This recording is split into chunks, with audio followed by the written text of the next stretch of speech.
Hello everyone, स्वागत है आपका हमारी क्लास में।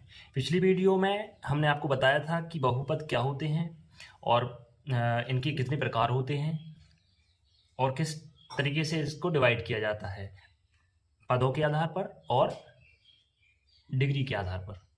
आज हम आपको बताएंगे कि लीनियर पॉलिनोमियल यानी रैखिक बहुपद का ग्राफ क्या होता है और किस तरीके से बनता है। सबसे पहले तो हम आपको बताएं कि लीनियर पॉलिनोमियल या रैखिक बहुपद होता क्या है। वह बहुपद जिसकी सबसे बड़ी घात, जिसमें x की या चर की सबसे बड़ी घात 1 होती है, वह लीनियर पॉलिनोमियल कहलाता है। लीनियर पॉलिनोमियल इस प्रकार का होता है जहां a और b संख्याएं होती हैं, वास्तविक संख्याएं होती हैं, और a जहाँ पर जीरो नहीं होता है, क्योंकि अगर a का मान हम यहाँ पर शून्य रखेंगे तो इसका गुणा मल्टीप्लाई x में होगा तो वह पूरा पद जीरो हो जाएगा, तो यह रैखिक बहुपद नहीं बचेगा। तो मान लीजिए अब हम एक उदाहरण के लिए एक बहुपद लेते हैं, y is equal to 2x plus 3। ये एक रैखिक बहुपद है। इस समीकरण को हमें ग्राफिकली प्लॉट करने के लिए 2 पॉइंट की आवश्यकता होती है। तो हम पॉइंट्स कैसे निकालते हैं? तो हमें सबसे पहले 2 पॉइंट्स निकालने के लिए इस तरीके से एक चार्ट बनाना होगा जिसमें x और y 2 ये रहेंगे। अब अगर हम इधर x का मान रख रहे हैं 0, उदाहरण के लिए हम x का मान 0 रख रहे हैं, तो y का मान क्या आएगा? जैसे y को लिखकर x की जगह पर हमको क्या रखना है?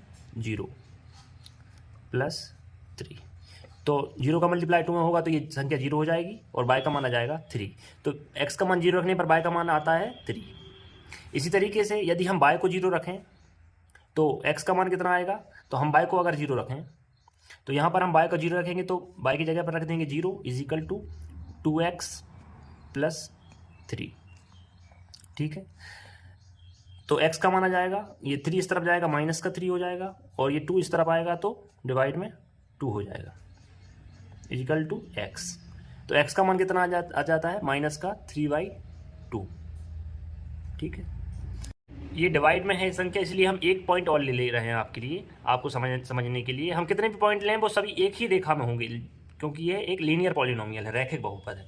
तो हम एक उदाहरण लेते हैं कि x का मान यदि हम 2 रखें, x का मान यदि हम 2 रखें, तो x का मान अगर हम यहाँ पर 2 रखेंगे तो y का y लिख लेंगे यहाँ पर, और 2 का 2 आ जाएगा, और x की जगह पर आ जाएगा 2 प्लस का 3। तो y का मान आ जाएगा 2 2 जा 4 प्लस 3, तो y का मान आ जाता है यहाँ से 7। तो x का मान 2 रखने पर y का मान आ जाता है 7। तो हमारे पास 3 पॉइंट हो गए हैं।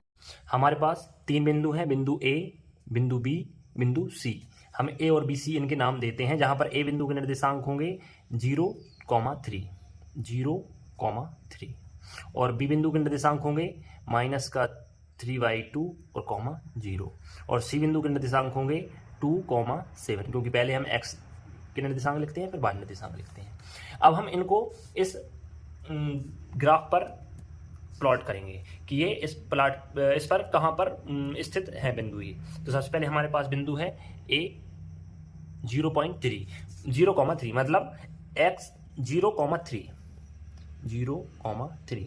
तो x निर्देशांक पर 0 कहाँ है? यहाँ पर है, और y निर्देशांक पर 3 कहाँ पर है? यहाँ पर। तो x पर यहाँ पर है, और इधर से इधर जाएंगे तो बिंदु होगा हमारा यहाँ पर।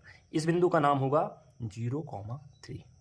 ठीक है, इसी तरीके से दूसरा बिंदु है हमारे पास माइनस का 3/2, 0।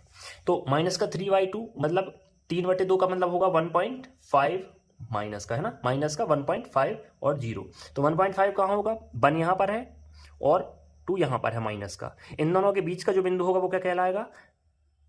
1.5, है ना। तो x पर 1.5 और y पर 0। तो y पर 0 कहाँ है? y इसी x पर है, तो ये पॉइंट ही क्या कहलाएगा?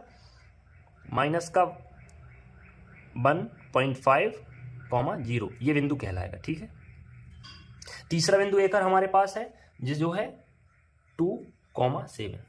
तो x अक्ष पर 2 कहाँ पर है? यहाँ पर है, और y अक्ष पर 7 कहाँ पर है? यहाँ पर है। तो हमने आपको बताया था पिछली वीडियो में कि बिंदुओं को कैसे पॉइंट करते हैं। तो सबसे पहले हम x अक्ष पर 2 के लंबवत एक रेखा खींचेंगे इस तरीके से, एक पेंसिल से एक रेखा खींच लेते हैं हम, तो ये इस तरीके से रेखा खींचते हैं। और बाई अक्ष पर 7 पर, तो बाई अक्ष के 7 के क्षितिज में एक रेखा खींचेंगे, तो ये जो पॉइंट होगा वो क्या कहलाएगा, बिंदु 2,7। ठीक है, ये सिर्फ हमने इसको डायरेक्ट भी खींच सकते थे, पॉइंट बना सकते थे, लेकिन हमने आपको समझाने के लिए ये रेखाएं खींची हैं कि इस तरीके से ये पॉइंट माना जाता है 2.7। तो हमारे पास 3 पॉइंट है, 1 पॉइंट, 2 पॉइंट और 3 पॉइंट। जब हम इनको एक आपस में मिलाएंगे तो ये जो रेखा बनेगी वो किस तरीके की बनेगी, हम देखते हैं। इन तीनों पॉइंटों को मिलाने पर क्या ये जो रेड कलर में जो रेखा दिख रही है ये क्या होगी, एक सीधी रेखा है, सरल रेखा है, तो इसलिए इसको हम बोलते हैं रैखिक बहुपद। ये जो रेखा है वह बहुपद y = 2x+3 की रेखा है, क्योंकि इसी में हमने x के मान रखकर y के मान निकाले थे। यहां पर x के मान रखकर y के मान निकाले और इन्हीं से हमने ये रेखा बनाई जो एक सीधी रेखा है, इसको हम रैखिक बहुपद कहते हैं।